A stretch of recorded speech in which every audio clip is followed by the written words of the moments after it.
Well, we're starting this edition of This Is Exclusive with a big story that we have been tracking very closely. It's about Rahul Gandhi's visit to London. We've always seen that when it comes to Rahul Gandhi's foreign visits, he's always landed up in some trouble or the other. But this time, there was one person who's representing India, and he's had the guts, the courage to question Rahul Gandhi. In fact, Siddhartha Verma, an IRTS officer, questioned Congress leader Rahul Gandhi's on his statement that India is not a nation, but a union of states. Mr. Varma is currently a Commonwealth scholar in public policy at the Cambridge University. In fact, this is our big exclusive. Siddhartha Verma is joining us on this broadcast. Mr. Verma, thank you very much for joining us on this broadcast. Let me straight away begin by asking you, you're all over the social platforms right now for questioning Rahul Gandhi, and many would say rightfully so.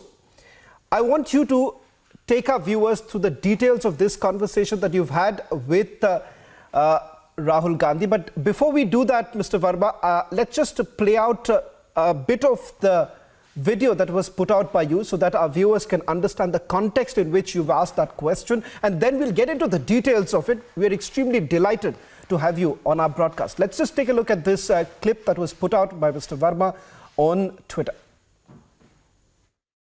You quoted Article 1 of the Constitution saying India, that is Bharat, is a union of states as per the Constitution. But if you turn a page back and look at the preamble, it does mention that India is a nation.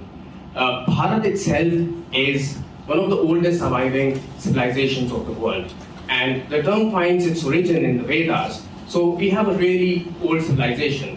So Chanakya, even Chanakya, when he interacted with his students in Takshashila, he made it clear to them that they might belong to different Mahajanpads, but ultimately they belong to a nation that is Bharat. Adi Shankaracharya, he said, 10 seconds. One second. Did he use the word nation? He said, you belong to a Rashtra. Rashtra is, the Sanskrit. Rashtra is kingdom. Rashtra, no, it's a Sanskrit name for a nation. So Nation is the word nation, right, is a Western concept. So when I talk about nation, I don't just talk about a political entity, because we've had these experiments across the world. You had USSR, you had Yugoslavia, you had the experimentation with the United Arab Republic. So unless nations have a strong socio-cultural and emotional bonding and a composite culture, a constitution cannot make a nation.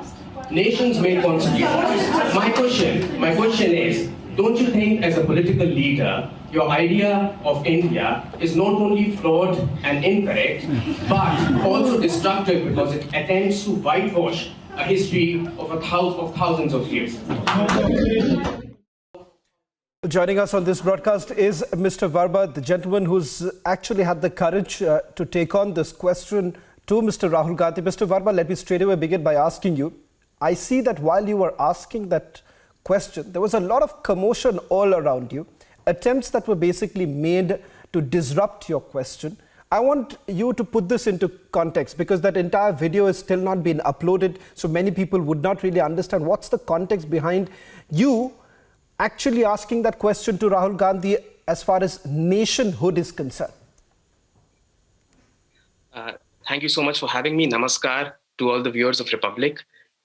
So I was quite concerned with what happened. A couple of days ago, there was another meeting in London in which similar ideas were made by Rahul Gandhi that India is not a nation.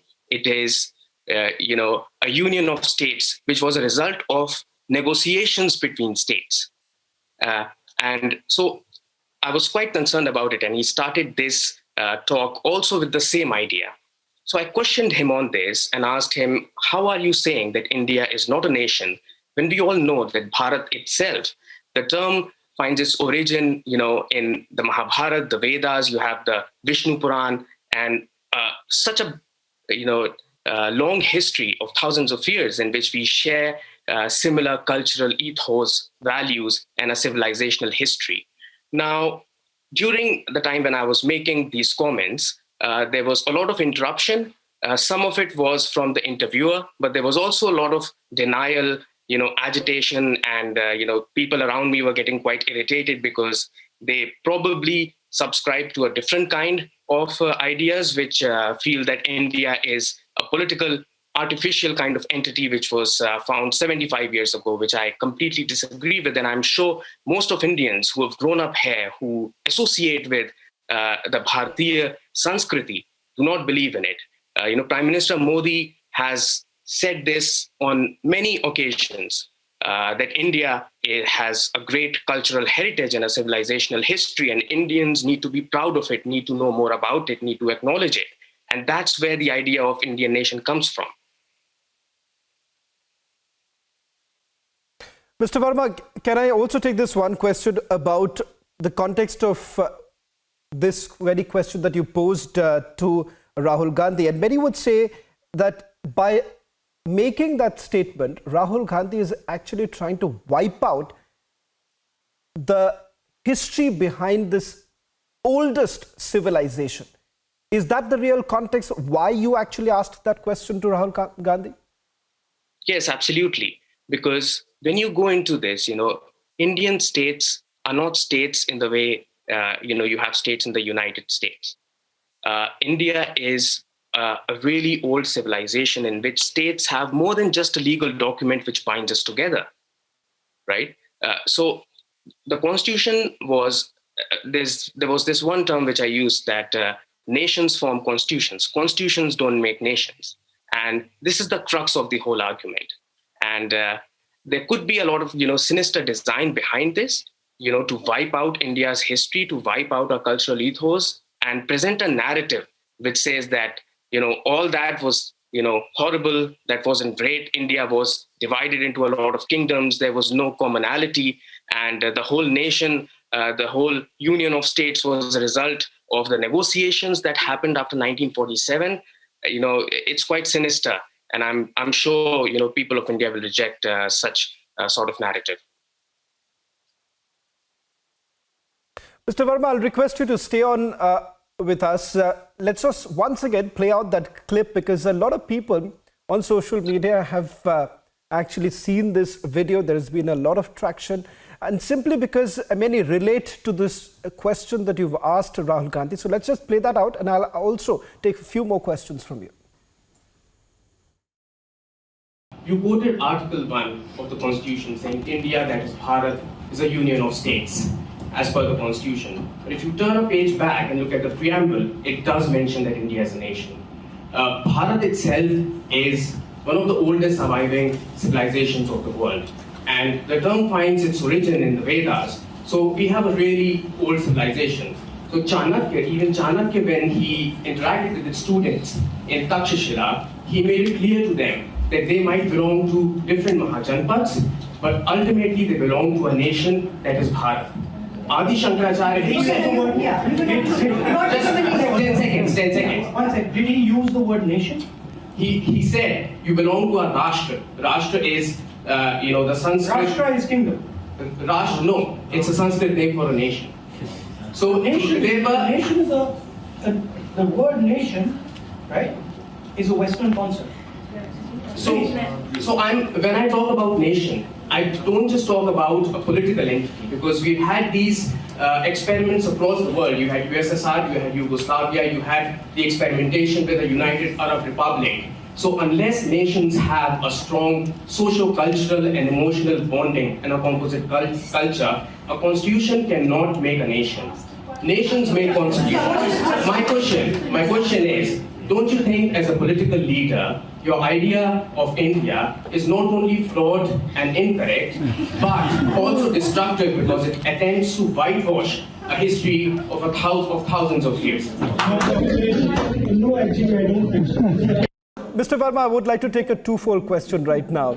Do you believe, because from the questioning that you did, it appears that Rahul Gandhi seems to have this sort of an idea or a perception that nation is a literal translation of Rashtra, and for him, Rashtra essentially is once again linked to the RSS or the Hindutva ideology that he essentially talks about. Is that the sense that you've got? Because it seems from that brief answer that he was trying to give you, is that he's got this notion in his head that nation is Rashtra, Rashtra is Hindutva, Hindutva is all about RSS. That's the kind of binary understanding of nation of Rahul Gandhi.